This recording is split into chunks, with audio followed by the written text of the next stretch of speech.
టాలీవుడ్లోనే కాదు, బాలీవుడ్ అయినా కోలీవుడ్ అయినా ఒక్కోసారి సినిమాకి ఎంతో నెగిటివిటీ వస్తుంది. ఎంత స్టార్ హీరో చిత్రమైనా కొన్నిసార్లు బ్యాక్ ఫైర్ అవుతూ ఉంటాయి. పోస్టరు, టీజరు, గ్లిమ్స్ ఇలా ఎన్ని వచ్చినా కూడా అవన్నీ ప్రేక్షకుల్లో అంచనాలను పెంచకపోగా నెగిటివిటీనే పెంచుతూ ఉంటాయి. అలాంటి సమయంలో సినిమా టీం ఒక మ్యాజిక్ చేస్తూ ఉంటుంది. అది ఎలాంటి మ్యాజిక్ అంటే ఒక్క సాంగ్తో మొత్తం సినిమాపై వచ్చిన టాక్నే మార్చేస్తూ ఉంటాయి. అలాంటి ఒక పరిస్థితి ఇప్పుడు గుంటూరు కారం సినిమా విషయంలో కనిపిస్తోంది. ఇప్పుడు ఎక్కడ చూసినా కూడా కుర్చీ మడత పెట్టి సాంగ్ సినిమా రేంజ్ని మార్చేస్తోంది. సాధారణంగా ఒక సినిమా వస్తుందంటే మెచ్చుకునేవారు ఎలా ఉంటారో ట్రోల్ చేసే వాళ్ళు కూడా అలాగే ఉంటారు. అలా చిన్న హీరోల మూవీస్ మాత్రమే కాదు, బడా బడా హీరోల చిత్రాలు కూడా ట్రోల్ అయిన సందర్భాలు చాలానే ఉన్నాయి. ఆ లిస్టులో RRR, ఆదిపురుష్, సలార్ వంటి చిత్రాలు కూడా ఉన్నాయి. ఈ చిత్రాల విషయంలో కూడా సినిమా యూనిట్ ఎన్ని ప్రయత్నాలు చేసినా కూడా నెట్టింట మాత్రం ఫుల్ ట్రోలింగ్ నడిచేది. కానీ ఒక్క పాట ఆ మొత్తం సినారియోని మార్చేసింది. RRR చిత్రం సమయంలో సినిమాపై అంచనాలు క్రేజ్ ఉన్నా కూడా బాహుబలి స్థాయి రెస్పాన్స్ అయితే రాలేదు. ఎప్పుడైతే నాటు నాటు పాట విడుదలైందో కథ మొత్తం మారిపోయింది. అందరూ RRR గురించే మాట్లాడటం మొదలుపెట్టారు.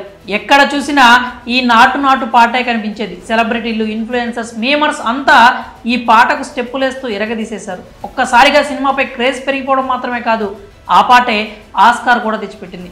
ఆ తర్వాత ఆదిపురుష్ మూవీకి అయితే మొదట్లో భారీ అంచనాలు ఉన్నాయి. కానీ టీజర్ చూసిన తర్వాత అంతా తలకిందులైంది. అభిమానులు కూడా ఆగ్రహం వ్యక్తం చేసే పరిస్థితి వచ్చింది. కానీ ఎప్పుడైతే జై శ్రీరామ్ సాంగ్ వచ్చిందో మళ్ళీ మూవీపై అంచనాలు భారీగా పెరిగిపోయాయి. మొత్తం పాజిటివిటీ వచ్చేసింది. రీసెంట్ బ్లాక్ బస్టర్ సలార్ పరిస్థితి కూడా అదే. ఎందుకో మూవీకి సరైన రెస్పాన్స్ రాలేదు. ఏముంది, KGF లాగే ఉంది అంటూ చాలామంది లైట్ తీసుకున్నారు. కానీ సూర్యుడే గొడుగు పట్టి సాంగ్ విడుదలవ్వగానే ఈ మూవీలో ఏదో మ్యాజిక్ ఉందని అందరూ నమ్మారు. ప్రభాస్, పృథ్వీరాజ్ ఫ్రెండ్షిప్కి ఆడియన్స్ మెస్మరైజ్ అయిపోయారు. అందుకు నిదర్శనం ఇప్పుడు వస్తున్న కలెక్షన్స్ చూస్తే చెప్పేయచ్చు. ఇప్పుడు ఇదే సీన్ గుంటూరు కారం సినిమా విషయంలో కూడా నిజమవుతోంది.